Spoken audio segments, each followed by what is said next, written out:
Shame that tune! Please give a warm hideout welcome to Katie McVay!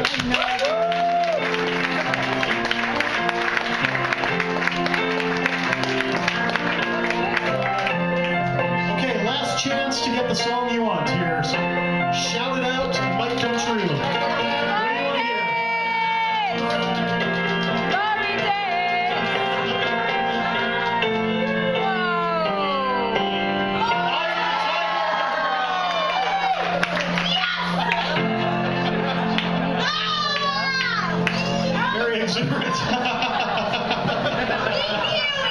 What a wonderful contestant already.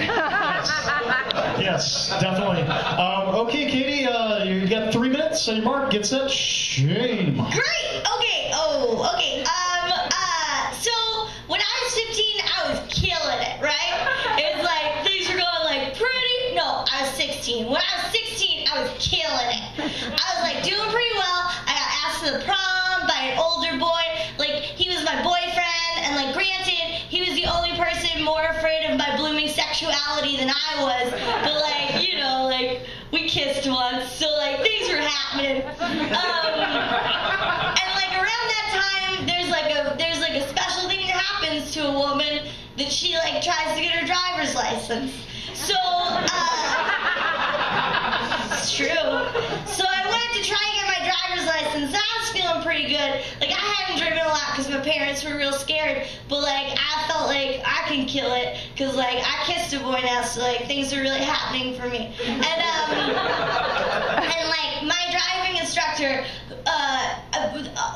so we borrowed the driving instructor's car because my parents apparently saw into the future and they were like, shit's gonna go down. We better put her in a used Ford Focus rather than our nice used Ford Focus. So so that's what happened.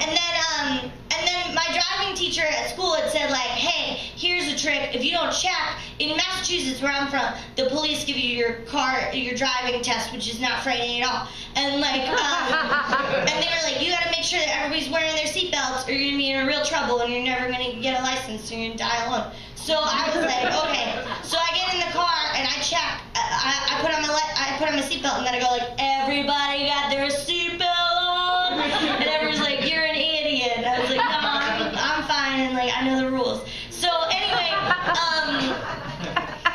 the Ford Focus had adjustable mirrors, but like they weren't like they were manual, and like so I had to like play like, does this work for you because you're the size of a small child? And I was like, yeah, it works, but it didn't work. But I was like too nervous to be like, no, let's keep doing this for like 15 minutes. So I was like, whatever. And so I'm like, listen, I killed it.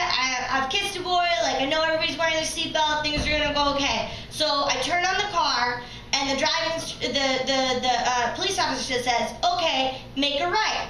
So I turn on my blinker, and I make a right. Small point, I was still in a parking space. So instead of pulling out of the parking space and making a right, I just made a right in the parking space. Which means that I ran over a small sapling. And I ruined the car at a 45-degree angle in the air. And then I immediately started hyperventilating and crying. And then the police officer and the driving instructor got out of the car and said, I think we're gonna have to get a tow truck. Now, here's the thing, the driving task was right near a Dunkin' Donuts, and I saw a woman drop her coffee, and that's when I dropped it, and it being the coolness that I was exhibiting, and I just screamed, did I pass? And then the police officer said, no, you didn't, and then they finally got the car off of there, and then, you know, they had to write it on my permit, they were like, maroon car, and like, I was like, oh, this is embarrassing. And then that's pretty much it. It was pretty shameful. And like, things didn't get better after that. I almost killed my parents a couple of times. Like, but like, you know, like they're not great drivers either. My father drove down a flight of stairs once while I was in the car. So I was like, shut up, you don't know what you're talking about.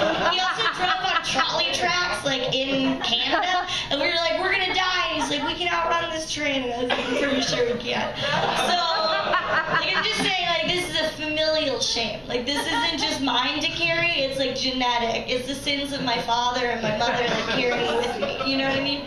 So, like, I'm not alone in this world. I'm gonna be okay. And I've, like, seen 1.5 penises, so things are